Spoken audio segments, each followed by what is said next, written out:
So yesterday morning, Nigel Farage published his first long essay, timed perfectly for the Sunday morning rounds, with the title "Britain is a two-tier state against white people," and Reform sent their spokesperson out to defend it. That spokesperson was Suella Braverman, former Home Secretary, two-time Cabinet Minister, 11 years as an MP.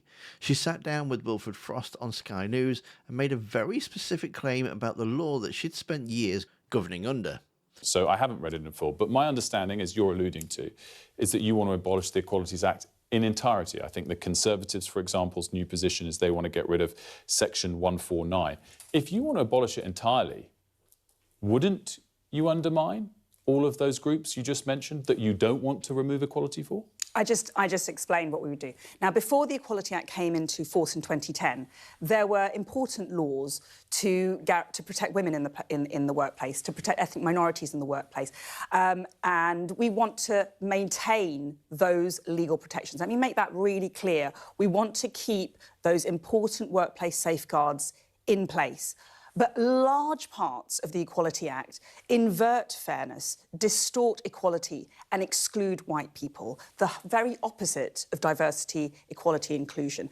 In the examples that Nigel has set out, countless examples where white working class boys are disadvantaged compared to non-white people. She says the Equality Act legislates to allow preferential treatment to non-white people. I mean, that's just wrong. I mean, not like contested or debatable, just plain wrong.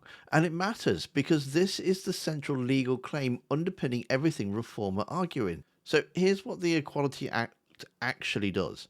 It prohibits discrimination. That's it. Full stop. End of.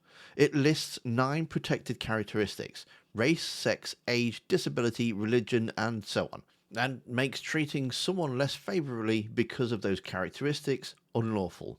White is a race. White people are protected under the Act. Discrimination against white people is illegal under the Equality Act.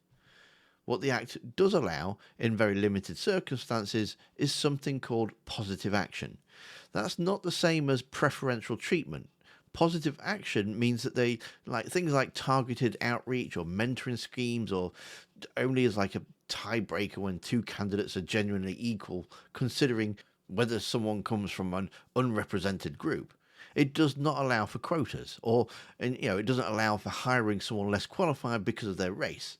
That would be positive discrimination, which is explicitly unlawful under the very same Act. Braverman knows this. I mean, she was Home Secretary. The Equalities Act governed her department. I mean, she administered it.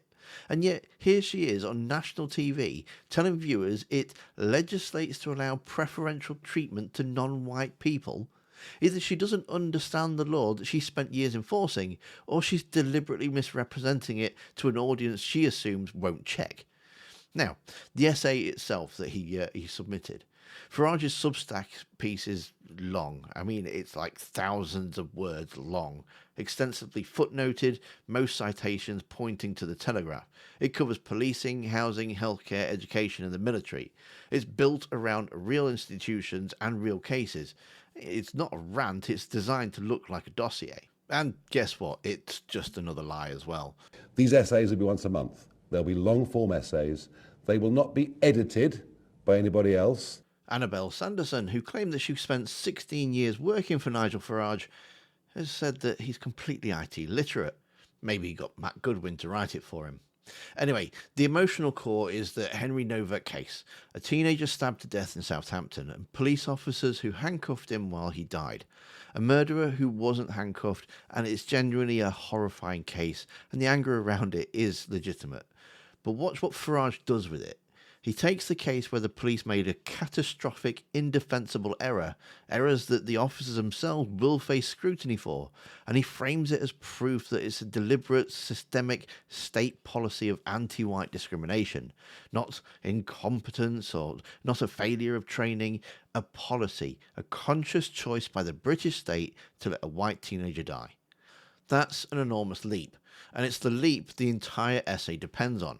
In his Substack, Farage writes, "I have no doubt that anti-white bias played a pivotal role in Henry's treatment by the police." He has no doubt. He's not like saying, oh, there's maybe, there's serious questions to answer, which would be fair, or this warrants like a full independent inquiry, which again would be reasonable. But no, he's saying he has no doubt. The conclusion comes first, and then the essay works backwards from it. Over and over, he takes disparity in outcomes and calls it proof of deliberate discrimination. The mental health system treats more black patients compulsorily. Farage says this because the state values black lives more. More ethnic minority doctors face fitness to practice hearings. Farage says the system is now rigging things to protect them at white patients' expense. Oxford gives offers to some black students who miss their grades. Farage says that white students are being systematically squeezed out. In each case, the actual data is real, yet the interpretation is his and his alone. Back to Braverman, though, because she raises a question Frost puts to her directly, and her answer is worth, well, having a listen to. If Rishi Sunak and people like Kemi Badenoch and James Cleverly and Priti Patel had agreed with my plan in 2022 and 2023 to take the United Kingdom out of the ECHR, or at least legislate to exclude it, that man would not have entered the United Kingdom. He would not have been marauding as he was, and he would not have been attempting to behead an innocent British person. You know we can't get into the case. Just to round this off, though, you didn't resign because of that. You resigned because of a different issue. Do you take responsibility for the fact that he was in this country under your watch? As I said, I take responsibility for my actions, which were within my control. Well, you could have resigned earlier. Yeah, absolutely. And I seriously... So do you regret not resigning earlier? I seriously for considered the fact that resigning this man was in the spring of 2023. But you didn't. Do you regret that and take responsibility? I didn't resign because I was 6 months into the job and I was fighting to persuade... Do you regret not resigning? I'm trying to finish the answer. I was trying to persuade a Conservative cabinet to do the right thing, leave the ECHR. I believed I would give it another 6 months and then I would take a view. Much like John Healey and Al Kearns, they've been trying for years to persuade a Prime Minister to increase defence spending. They failed and then they've left. Now, why didn't she say all this earlier? I mean, she was the Home Secretary. She had the power to act. If the Equality Act is the root of institutional anti-white discrimination, then why didn't she repeal it? Her answer is that she tried and she was blocked. She eventually left. And she draws comparison with John Healey, who resigned this week over defence spending, having failed to get what he wanted from inside the government. Now, you could say it's probably a reasonable, sounding answer, but there's a little bit of a problem with it. John Healey resigned after a specific dispute over a specific plan in a specific window of time. And how many more times am I going to say the word specific because I can't pronounce it? Sorry. He left when the argument was lost.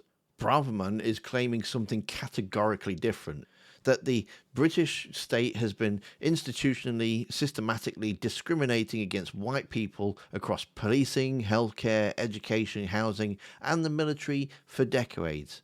If you genuinely believe that, you don't stay for 11 years. You don't accept 2 separate Home Secretary briefs, and you don't wait until you've lost the leadership contest, been sacked by Rishi Sunak, failed to get the top job, and then run out of options in the Conservative Party, and only then join Reform UK Limited to start talking about it on a Sunday morning TV show. She felt like she had come home. After 30 years, after 2 Home Secretary briefs, after administrating the very laws she now calls discriminatory. At some point you have to ask, when exactly did Britain become a 2-tier state against white people? Was it before or after she spent the years as a minister responsible for the police, immigration and the Home Office? Here's what I'd suggest is actually happening.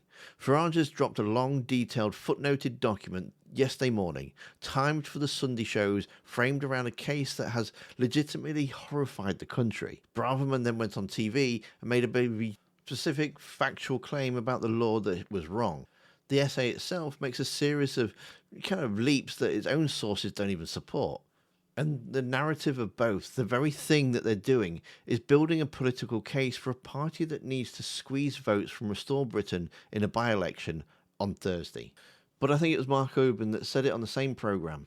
If you choose to just use it as a wedge issue for political advantage in the heat of this by-election competition, well, of course, then everyone will say, well, Nigel Farage is not doing this out of a desire to really get to a better, fairer society. He's doing it because he wants to leverage some political advantage.